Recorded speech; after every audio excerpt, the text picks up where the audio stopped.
Hi friends, welcome to Annam's recipes. இந்த weekly meal ப்ரிப்ரேஷனுக்கு நான் என்னென்ன ரெடி பண்ணி வச்சுருக்கேன் அப்படிங்கிறத இந்த வீடியோவில் பார்க்கலாம் வாங்க. எங்கள் ப்ராடக்ட்ஸ் எல்லாம் யூடியூப்பில் கமெண்ட்ஸ்க்கு கீழே வந்துட்டுருக்கு. அதில் போய் கிளிக் பண்ணிங்கன்னா அதோட ரேட்டு டீட்டெயில்ஸ் எல்லாமே இருக்கும். அதை கிளிக் பண்ணி நீங்கள் வேணுங்கிற பொருளை ஆர்டர் பண்ணி வாங்கிக்கலாம். வீக்லி மீல் ப்ரிப்ரேஷனில் நம்ம முதல்ல செய்ய வேண்டியது அந்த வாரத்துக்கு தேவையான இட்லி தோசைக்கான மாவை ஆட்டி ஃப்ரிட்ஜுக்குள்ளே எடுத்து வைக்கிறது தான். அது செஞ்சாலே பாதி வேலை முடிஞ்சிடும். எப்போவுமே வீக்கெண்ட்ஸில் அரிசி மாவு ஊற வச்சு அரைச்சி வச்சுக்கிட்டா நமக்கு அந்த வீக் ஃபுல்லும் ஈஸியாக இருக்கும். அதுக்கு நான் என்ன பண்ணுவேன்னா, முதல் நாள் நைட்டே ஃப்ரிட்ஜில் உளுந்தும் அரிசியும் ஊற வச்சுருவேன். அந்த மாதிரி ஊற வைக்கிறதுனால நமக்கு கிரைண்டரும் சூடாகாது, மாவும் சூடாகாது, ரொம்ப நாளைக்கு நல்லாயிருக்கும். அது டக்குன்னு காலையில் எழுந்ததும் ஃபஸ்ட்டு வேலையாக இதை போட்டு விட்டுறலாம். இந்த மாதிரி செஞ்சு நமக்கு மாவு அரைச்சி வச்சுக்கிட்டோம்னாலே அந்த வீக் ஃபுல்லும் நமக்கு டிஃபன் என்ன பண்ணுறதுங்கிற பிரச்சனை இருக்காது. மாவு இருந்தாலுமே நம்ம வேறு எது வேணாலும் செஞ்சுக்கலாம். மாவு இல்லைன்னா தான் நமக்கு கஷ்டமாக இருக்கும். மாவு ஆட்டியாச்சு பாருங்கள், 3 டப்பா இந்த மாதிரி வச்சுருக்கேன். இதெல்லாம் புளிக்க வச்சு நம்ம ஃப்ரிட்ஜில் வச்சுக்கிட்டோம்னா நமக்கு ஒரு வாரத்துக்கு நல்லா ஃப்ரீயாக இருக்கலாம். இந்த மாதிரி வீக்கெண்ட்ஸில் இதெல்லாம் ஃபில் பண்ணி வச்சுக்கிட்டோம்னா வாரம் ஃபுல்லும் நமக்கு டென்ஷன் இல்லாமல் இருக்கும். டக்குன்னு எடுத்து சாம்பார் வச்சிடலாம், எதுக்கோ இந்த பொடியெல்லாம் போட்டுக்கலாம். அப்புறம் துவரம்பருப்பு, இதுவும் பாருங்கள் 1/4 பாட்டில் தான் இருக்குது. அதையும் ஃபில் பண்ணி வச்சிடலாம். இந்த மாதிரி எல்லாம் அப்படி கிச்சனில் ரெடி பண்ணி வச்சுக்கிட்டோம்னா டக்குன்னு செஞ்சிடலாம் வீக் டேஸில். மாவு ஆட்டி வச்சாலும் நடுவில் இந்த மாதிரி சேமியா உப்புமா, லெமன் சேமியா அந்த மாதிரிலாம் பண்ணிக்கலாம். எல்லா சேமியாலையும் டபுள் ரோஸ்டட்னால் போட்டு வரும். இருந்தாலும் நம்ம ஒரு தடவை இதெல்லாம் வறுத்து வச்சுக்கிட்டோம்னா கொஞ்சம் நம்ம டக்குன்னு செய்யறதுக்கு ஈஸியாக இருக்கும். ரொம்ப நாளைக்கு நல்லாவும் இருக்கும் நம்ம லைட்டாக வறுத்து வச்சுக்கிட்டோம்னா. ரொம்ப ப்ரௌன் கலராக ஆகிற வரையும் வறுக்கணும்னு அவசியம் இல்லை. இதை தொட்டு பார்த்தா அப்படியே சுடணும், அந்த அளவுக்கு வறுத்தா போதும். இப்போ இதை இந்த பிளேட்டில் கொட்டி ஆற வச்சிடலாம். இதே மாதிரி எல்லா சேமியாவையும் வறுத்து வச்சுக்கிட்டோம்னா அதுவும் நமக்கு கொஞ்சம் ஈஸியாக இருக்கும். ஆஃபீஸ் விட்டு வந்தோம், டக்குன்னு ஏதாவது சாப்பிடணும் போல் இருக்குன்னா இதில் கொஞ்சம் எடுத்து போட்டு உப்புமா செஞ்சுக்கலாம், டக்குன்னு வெந்துடும். இப்போ வறுத்ததெல்லாம் பாருங்கள் நல்லா ஆறிடுச்சு. ஈரமில்லாத டப்பாவில் போட்டு ஸ்டோர் பண்ணி வச்சுக்கிட்டோம்னா நம்ம எப்போ வேணாலும் உதிரியாக சேமியா உப்புமா பண்ணிக்கலாம், சேமியா பிரியாணி பண்ணிக்கலாம், என்ன வேணால் பண்ணிக்கலாம். மசாலா பாக்ஸ் எல்லாம் செக் பண்ணி வச்சுக்கணும். ஏன்னா வீக் டேஸில் டக்குன்னு காலையில் எந்திரிச்சு வேகமாக செய்யணும். ஒரு பிரியாணி செய்யணுன்னா பட்டை கிராம்பு ஏலக்காயெல்லாம் கரெக்டாக இருக்கணும். இருந்தால் தான் அப்புறம் அதை தேடி எடுக்கிறதுக்கு நேரம் ஆகும். அதெல்லாம் சாட்டர்டே சண்டேயில் ஃபில் பண்ணி வச்சுக்கிட்டோம்னா நமக்கு ரொம்ப ஈஸியாக இருக்கும். பாருங்கள், என்னோடய மசாலா டப்பாவில் இந்த பட்டை கிராம்பெல்லாம் கரெக்டாக இருக்குது. அதனால் இதில் ஒன்றும் அள்ள வேண்டாம், ஏலக்காயும் கரெக்டாக இருக்குது. அதனால் இதை அப்படி வச்சிடலாம். இந்த டப்பா பாருங்கள் எல்லாமே தீந்துருச்சு. இதில் எல்லாமே தீந்துருச்சு. இதெல்லாம் நம்ம அள்ளி வச்சுக்கணும். அது கடுகு நமக்கு ரொம்ப மெயின், அது நிறைய தேவை. அதனால் அது ஒரு ஃபில் பண்ணி வச்சுக்கலாம். ஏன்னா இது அள்ளணும் பண்ணணும்னா அதுக்குள்ளே எண்ணெயை காய வச்சுட்டு இதில் இல்லைன்னா அப்புறம் நமக்கு ஒரே டென்ஷன் ஆகிடும், கருகி போயிடும். அதனால் இதெல்லாம் கரெக்டாக அள்ளி வச்சுக்கிட்டோன்னா இது பெருங்காயம். நான் கட்டி பெருங்காயத்தை இந்த மாதிரி கிள்ளி வச்சுருக்கேன். இதை மிக்சியில் போட்டு பவுடர் கூட பண்ணி வச்சுக்கலாம். அப்புறம் கடலைப்பருப்பு, அதுவும் கொஞ்சம் தான் இருக்குது, அதையும் கொட்டி வச்சுக்கலாம். அப்புறம் உளுத்தம்பருப்பு, கடுகுக்கு பக்கத்தில் உளுத்தம்பருப்பு. அப்புறம் வெந்தயமும் இல்லை, ஏன்னா சாம்பார் தாளிக்கிறதுக்கு கடுகு உளுத்தம்பருப்பு சீரகம் வெந்தயம் அந்த இதில் நான் அடுக்கி வச்சுருப்பேன். இது 4ஐயும் அப்படியே எடுத்து போட்டுக்கணுங்கிற மாதிரி. இதெல்லாம் அள்ளி வச்சிட்டாலே பாதி வேலை நமக்கு முடிஞ்ச மாதிரி. டக்குன்னு சமைச்சிடலாம். அப்புறம் சீரகமும் நமக்கு நிறைய தேவைப்படும். அதனால் அந்த பொரியல் அதுக்கெல்லாமே உருளைக்கிழங்கு ஃப்ரை எல்லாத்துக்குமே சீரகம் போடுவோம். அதனால் அதுவும் அள்ளி வச்சுக்கணும். நான் சோம்பு ரொம்ப ரேராக தான் யூஸ் பண்ணுவேன், அதனால் அது தனியாக தான் வச்சுருக்கேன். இது அடிக்கடி எடுக்கிறது மாத்திரம் இதில் இருக்குது. அப்புறம் மிளகு தூள் வேணும்னா கூட ரசத்துக்கெல்லாம் அப்படி டக்குன்னு எடுத்து மிளகும் சீரகமும் தட்டி போட்டுக்கலாம். இப்போ எல்லாம் ஃபில் பண்ணியாச்சு. அப்புறம் இது உள்ளே எல்லாம் கொட்டியிருக்கும் பாருங்கள், அதெல்லாமும் எடுத்துடலாம்.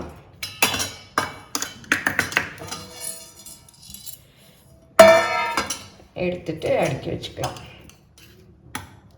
ஃபஸ்ட்டு பெருங்காயம் சென்டரில் வச்சுருக்கேன். அப்புறம் கடுகு, உளுத்தம்பருப்பு, இந்த பக்கம் வெந்தயம், இந்த பக்கம் சீரகம். இது 4 தான் சாம்பார் போட்டு தாளிப்பேன், அதனால் அது 4 பக்கத்தில். அப்புறம் சீரகத்துக்கு பக்கத்தில் மிளகு, நம்ம ரசத்துக்கு போடுறதா இருந்தால் அதை எடுத்துக்கலாம். அப்புறம் கடலைப்பருப்பு, அவ்வளோதான். எல்லாம் கொட்டி வச்சாச்சு. டெய்லி பருப்பு வேக வைக்கிறச்சே விளக்கெண்ணெய் ஊற்றுவேன் பாருங்கள், அதுவும் தீர்ந்துருச்சு. அதை இந்த மாதிரி ஃபுல் பாட்டில் வச்சுக்கிட்டு ஊற்றுறது காலையில் அவசரத்தில் இதுவாக இருக்கும். இந்த மாதிரி சின்னதில் ஊற்றி வச்சுக்கலாம். இதெல்லாமும் தீர்ந்ததுன்னா நம்ம ஃபில் பண்ணி வச்சுக்கிட்டோம்னா ஈஸியாக இருக்கும். பருப்பு வேக வைக்கிறச்சு இந்த எண்ணெய் ஊற்றினோன்னா பொங்கியும் வராது, குக்கரும் வந்து நமக்கு விளக்கிறதுக்கு ஈஸியாக இருக்கும். கொதிச்சிருச்சு, மஞ்சள் பொடி போட்டுட்டேன், துவரம்பருப்பையும் போட்டுக்கலாம். நான் இந்த டிப்ஸ் ஏற்கனவே சொல்லியிருக்கேன். ஏன்னா நமக்கு எப்போவுமே பருப்பு போட்டோன்னா பொங்கி பொங்கி அப்படி வெளியில் வரும். அதுதான் குக்கர் விளக்கிறதுக்கே கஷ்டமாக இருக்கும். இந்த மாதிரி ஒரு சின்ன ஸ்பூனில் ஒரு ஸ்பூன் எண்ணெய் ஊற்றிட்டோன்னா அது வந்து பொங்கி வராது. இந்த இடத்துல எல்லாம் பொங்கி வரும் இல்லையா. இப்போ வெயிட் போட்டுடலாம்.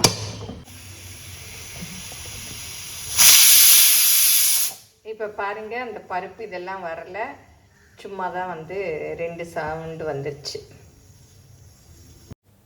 நெய் இல்லைன்னா நம்ம வெண்ணெய் வாங்கி ஃப்ரிட்ஜில் வச்சுக்கிட்டோம்னா வீக்கெண்ட்ஸ், அதாவது சனி ஞாயிறில் நம்ம காய்ச்சிக்கலாம். பாருங்கள், நான் வாசத்துக்கு கருவேப்பிலை இந்த மாதிரி கொத்தோடு போட்டிருக்கேன். இந்த மாதிரி கொத்தோடு போட்டோன்னா நமக்கு எடுக்கிறதும் ஈஸி. நல்ல நெய் வந்து வாசமாக இருக்கும். இதில் கருவேப்பிலை போடலாம், இல்லாட்டா முருங்கைக்கீரை கூட போடலாம். பார்த்து நல்லா கைவிடாமல் பக்கத்துலேயே நின்று காய்ச்சணும். அதனால் இதெல்லாம் வந்து லீவ் டேஸில் வச்சுக்கிட்டோம்னா சாட்டர்டே சண்டே நமக்கு கொஞ்சம் ஈஸியாக இருக்கும். நெய் பாருங்கள் நல்லா ஆறிடுச்சு. இது அப்படியே வடிகட்டி நம்ம எந்த பாத்திரத்தில் வச்சுருப்போமோ அதில் அப்படியே ஊற்றி வச்சுக்கலாம்.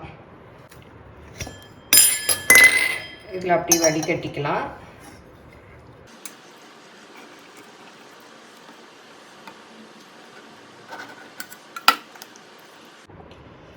இப்போ பாருங்கள் எல்லாம் வடிகட்டியாச்சு. இது மீதி இருக்குது. இதில் வந்து நம்ம சாதத்தை, சுடுற சாதத்தை போட்டு பிசைஞ்சும் சாப்பிட்லாம். கருவேப்பிலை நம்ம காய்கறி வாங்குறச்சு இவ்வளோ கொத்தோடு நிறைய கொடுப்பாங்க இல்லையா. இதை வந்து அப்படியே நல்லா கட்டிட்டு அந்த கொத்தோடையே நான் கழுவிட்டு இந்த மாதிரி பைப்லேயோ இல்லை ஒரு கொடியிலையோ ஒரு ஹூக் போட்டு தொங்க விட்டுருவேன். அது நல்லா தண்ணி வடிஞ்சிட்டு ஈரம் இல்லாமல் காஞ்சிரும். என்ன தான் நம்ம உருவி காய வச்சாலும் அதில் ஈரம் இருக்கும். இந்த மாதிரி காய வைக்கிறச்ச இப்போ நல்லா காஞ்சிரும். ஒரு காலையில் வாங்கிட்டு வந்தோம்னா சாயந்தரத்துக்கு நல்லா தண்ணி இல்லாமல் காஞ்சிரும். அப்புறம் நம்ம உருவிட்டு எடுத்து வச்சுக்கலாம். கொத்தமல்லி வாங்கிட்டு வந்ததும் பாருங்கள், அதுக்குள்ளே நிறையா புல்லுலாம் இருக்கும். அதெல்லாம் பார்த்துட்டு வேரெல்லாம் எடுத்துகிட்டு க்ளீன் பண்ணி வச்சோம்னா அதுவும் ரொம்ப நாளைக்கு நல்லாயிருக்கும். சில சமயம் நம்ம வேறையே கட் பண்ணிவிட்டு எடுக்கலாம். இது குட்டியாக இருக்கிறதுனால உள்ளே எல்லாம் பாருங்கள் நிறைய புல் இருக்குது. அதனால் கொஞ்சம் பார்த்து க்ளீன் பண்ணி வச்சிட்டோம்னா நமக்கு டெய்லி எடுக்கிறச்சே டக்கு டக்குன்னு எடுத்து சமையலுக்கு யூஸ் பண்ணிக்கலாம்.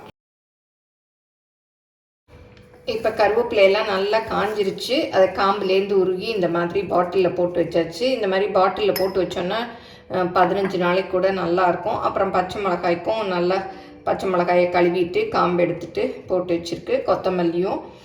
கொத்தமல்லி வந்து கழுவிட்டு வச்சோன்னா எப்போவும் அழுகி போயிடும். அதனால் கழுவாமல் வச்சுட்டு நம்ம யூஸ் பண்ணுறச்ச கழுவிக்கலாம். அப்படி கழுவுனீங்கன்னா நல்லா காய வச்சுட்டு இந்த மாதிரி டப்பாவில் எடுத்து வைக்கணும். மேலே வந்து இந்த மாதிரி ஒரு டிஷ்யூ போட்டுடலாம்.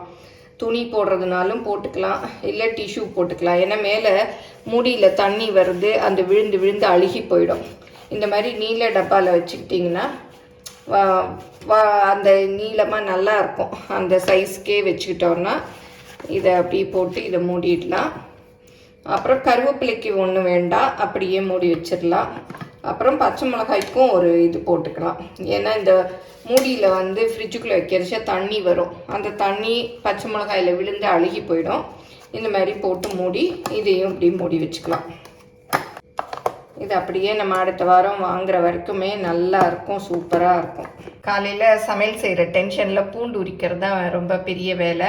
அதனால் பூண்டு உரித்து நம்ம பாட்டிலில் போட்டு வச்சுக்கிட்டோம்னா வேணுங்கிறச்சே யூஸ் பண்ணிக்கலாம். சின்ன வெங்காயம் தான் உரித்து ஃப்ரிட்ஜில் வச்சு யூஸ் பண்ணக்கூடாதுன்னு எல்லாரும் சொல்கிறாங்க. பூண்டு வச்சுக்கலாம். பூண்டு இந்த மாதிரி நம்ம ஃப்ரீயாக இருக்கிற நேரம் உரித்து வச்சுக்கிட்டோம்னா பாட்டிலில் வந்து இந்த மாதிரி ஒரு டிஷ்யூ போட்டுக்கலாம். ஏன்னா கொஞ்சம் ஃப்ரிட்ஜில் வைக்கிறதுனால தண்ணி விட்ட மாதிரி வரும். இந்த டிஷ்யூ போட்டோம்னா அதெல்லாம் உறிஞ்சிக்கும். இந்த மாதிரி போட்டு வச்சிட்டோம்னா நம்ம புளி குழம்புக்கு யூஸ் பண்ணிக்கலாம், குருமாக்கு அரைக்கிறதுக்கு எதுக்கு வேணாலும் யூஸ் பண்ணிக்கலாம். டக்குன்னு நமக்கு வேலை முடிஞ்சிடும்.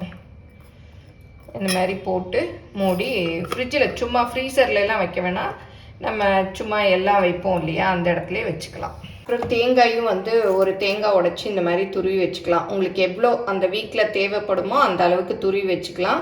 அப்புறம் மீதி வந்து எல்லாத்தையுமே ஏன்னா சில இதெல்லாம் அரைச்சி தான் போடுவோம், அதுக்கு இந்த மாதிரி கீரியும் வச்சுக்கலாம். நான் பாருங்கள் ஒரு தடவை நிறைய எனக்கு தேங்காய் கிடச்சிது, வாங்கிட்டு வந்தேன். அது வெளியில் வச்சா அழுகி போய்டும்னு சொல்லிட்டு இந்த மாதிரி உடச்சி கீரி வச்சுருக்கேன். ஒரு 2 தேங்காய் இந்த மாதிரி கீரி வச்சுக்கணும், ஒரு தேங்காயை துருவி வச்சுக்கணும். பொரியலுக்கெல்லாம் இது போட்டுக்கலாம், குருமா இதுக்கெல்லாம் இதை எடுத்து அரைச்சிக்கலாம். சிம்பளம்லாம் நிறைய வாங்கிட்டு வந்தால் இந்த மாதிரி டப்பாவில் போட்டு மூடி வச்சுக்கிட்டோம்னா இந்த தோல் எல்லாம் காயாமல் நல்லாயிருக்கும். நம்ம கூட பாருங்கள், நெல்லிக்காய் வாங்கி ரொம்ப நாளாச்சு, இந்த டப்பாலே இருக்கும். எவ்வளோ நல்லா இருக்குது, எப்படியும் ஒரு 15 நாள் இருக்கும். நான் வந்து எப்போவாவது ஒன்று சாப்பிடுவேன், அதில் மீதி ஒன்று. அதனால எலுமிச்சம்பழத்தை டப்பாவில் போட்டு வச்சா தோல் காயாமல் ரொம்ப நாளைக்கு நல்லாயிருக்கும். அடுத்ததாக புளி பேஸ்ட் எப்படி செய்யலான்னு பார்ப்போம். இதோட டீட்டெயில்டு வீடியோ நான் தனியாகவே போட்டிருக்கேன். ஒரு குக்கரில் 2 டம்ளர் தண்ணி ஊற்றிட்டு புளியை நல்லா 4 விசிலுக்கு வேக விட்டுறணும். புது புளி வேணாலும் நீங்கள் போட்டுக்கலாம், இல்லை 2 புளியும் கலந்தும் போட்டுக்கலாம். நீங்கள் எந்த புளி வீட்டில் வச்சுருக்கீங்களோ அதை வந்து போட்டு வேக வச்சுக்கலாம். இதுக்கு அளவெல்லாம் ஒன்றும் இல்லை, தேவையான அளவு போட்டு வேக வச்சுக்கலாம். இந்த மாதிரி பெரிய கண்ணுள்ள வடிகட்டியில் வேக வச்ச புளியை நல்லா மசிச்சுட்டு நல்லா பல்ப் மாதிரி மசிச்சு வடிகட்டி எடுத்துக்கணும். நல்லா 10 நிமிஷம் கொதிக்க விட்டுட்டேன். பாருங்கள், இந்த அளவு திக்காக இருக்கணும். இன்னும் நம்ம இறக்கி ஆற வச்சோன்னா இன்னும் திக்காகிடும். போதும், அடுப்பை ஆஃப் பண்ணிடலாம். இந்த மாதிரி புளி பேஸ்ட்டு செஞ்சு வச்சுக்கிட்டோம்னா நம்ம வீக் டேஸில் ஃப்ரீயாக சாம்பார் வைக்கலாம், குழம்பு வைக்கலாம், புளி குழம்பு வைக்கலாம், புளி காய்ச்சல் வைக்கலாம், எது வேணால் வைக்கலாம். இதை வந்து ஃப்ரிட்ஜில் வச்சு யூஸ் பண்ணிக்கலாம். இப்போல்லாம் டீக்கு வந்து நான் வெள்ளைச்சீனியே யூஸ் பண்ணுறதில்ல, நாட்டு சக்கரை தான். அதனால் அது தீர்ந்ததுமே அதையும் வந்து அப்படி கொட்டி வச்சுருவேன். எல்லாமே நம்ம இந்த மாதிரி ரெடி பண்ணி வச்சுக்கிட்டோன்னா அந்த காலையில் டீ போடுற நேரத்தில் இல்லைன்னா நமக்கு கஷ்டமாக இருக்கும். போட்டு வச்சுக்கிட்டோம்னா நமக்கு ஈஸியாக இருக்கும். பாருங்கள், இப்போ உப்பும் இல்லை, உப்பு ஜாடியும் க்ளீனாக இருக்குது. அதனால் அதையும் வந்து பிரித்து கொட்டணும். இது எங்கள் அன்னம்ஸ் ஹிமாலயன் சால்ட்டு தான். நான் இப்போ வந்து பிங்க் சால்ட்டு தான் யூஸ் பண்ணுறேன். இந்த மாதிரி சின்ன சின்ன வேலைகளெல்லாம் வீக்கெண்ட்ஸில் செஞ்சு வச்சுக்கிட்டோம்னா அந்த வீக் ஃபுல்லும் டென்ஷன் இல்லாமல் ஃப்ரீயாக இருக்கும். அந்த சால்ட்டு, அந்த நம்ம உப்பு தேடுற நேரம் உப்பு இல்லைன்னா நமக்கு டென்ஷன் ஆகிடும் காலை நேரத்தில். அப்புறம் வந்து உப்பில் வந்து இந்த மாதிரி மர ஸ்பூன் போட்டு வச்சுக்கோங்க. ஏன்னா எவர் சில்வர்லாம் போட்டால் உப்பில் வந்து துரு பிடிச்சிரும். பிளாஸ்டிக்கும் நம்ம இப்போ ரொம்ப யூஸ் பண்ணல யாரும். இந்த மாதிரி ஸ்பூன் டிஃப்ரெண்ட் சைஸில் எல்லாம் இதுலேயும் கிடைக்குது, வாங்கி போட்டு வச்சுக்கிட்டிங்கன்னா நல்லாயிருக்கும். நான் வந்து சமையலுக்கெல்லாம் கல் உப்பு தான் யூஸ் பண்ணுவேன். அந்த பொரியல் அந்த மாதிரி சில ஐட்டம்ஸ்க்கு தான் இந்த மாதிரி நைஸ் உப்பு யூஸ் பண்ணுவேன். அதனால எனக்கு வந்து இது கொஞ்சமாக தான் செலவாகும். அதனால குட்டி குட்டி ஜாடி 2 ஜாடியில் போட்டு வச்சுக்கிட்டோன்னா நம்ம அது தீர்ந்ததும் இது அப்படியே எடுத்துக்கலாம்.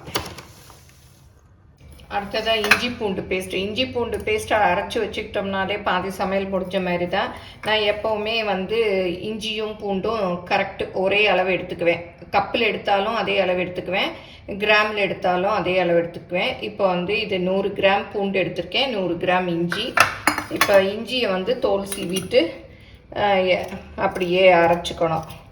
பாருங்கள், இஞ்சியை வந்து கத்தியில் தோல் சீவுறதை விட இந்த மாதிரி ஸ்பூனில் சீவினோன்னா நல்ல ஈஸியாக டக்குன்னு தோல் வந்துடும். பாருங்கள், நம்ம கத்தியில் சீவினா கூட அந்த இஞ்சி எல்லாமே வேஸ்ட் ஆகிடும்.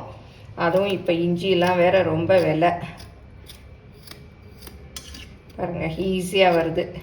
இந்த மாதிரி தோல் சீவி இஞ்சி எடுத்து வச்சுக்கலாம். ரொம்ப க்யூபாலாம் கட் பண்ணிடாதீங்க, இந்த மாதிரி நீள நீளமாக கட் பண்ணிக்கிட்டால் தான் வந்து நல்லா அரைப்படும். இப்போ இஞ்சி எல்லாம் நறுக்கியாச்சு. இப்போ இது ரெண்டையும் மிக்சியில் போட்டு அரைச்சிக்க வேண்டியதுதான். இப்போ மிக்சியில் இஞ்சியெல்லாம் போட்டுக்கலாம், உப்பையும் போட்டுக்கலாம். தண்ணியெல்லாம் ஊற்றி அரைக்கக்கூடாது. உப்பு வந்து 1 ஸ்பூன் அளவு போட்டுக்கலாம். இது குட்டி ஸ்பூனு, நீங்கள் பெரிய ஸ்பூனில் 1 ஸ்பூன் அளவு போட்டுக்கோங்க.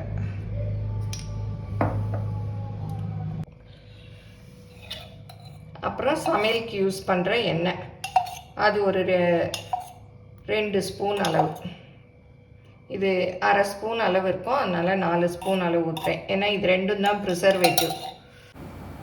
நீங்களும் சுவையாக சமைக்கணுமா எங்கள் மசாலா பொடிகளை யூஸ் பண்ணி பாருங்கள். அதெல்லாம் வாங்கணுன்னா ஸ்க்ரீனில் வர்ற வெப்சைட்டுக்கும் வாட்ஸ்அப் நம்பருக்கும் போய் ஆர்டர் பண்ணிங்கன்னா நீங்கள் வேணுங்கிறத வாங்கிக்கலாம். இப்போ நல்லா அரைச்சாச்சு. இதை வந்து இந்த பாட்டில் அப்படியே ஸ்டோர் பண்ணி வச்சுக்கலாம்.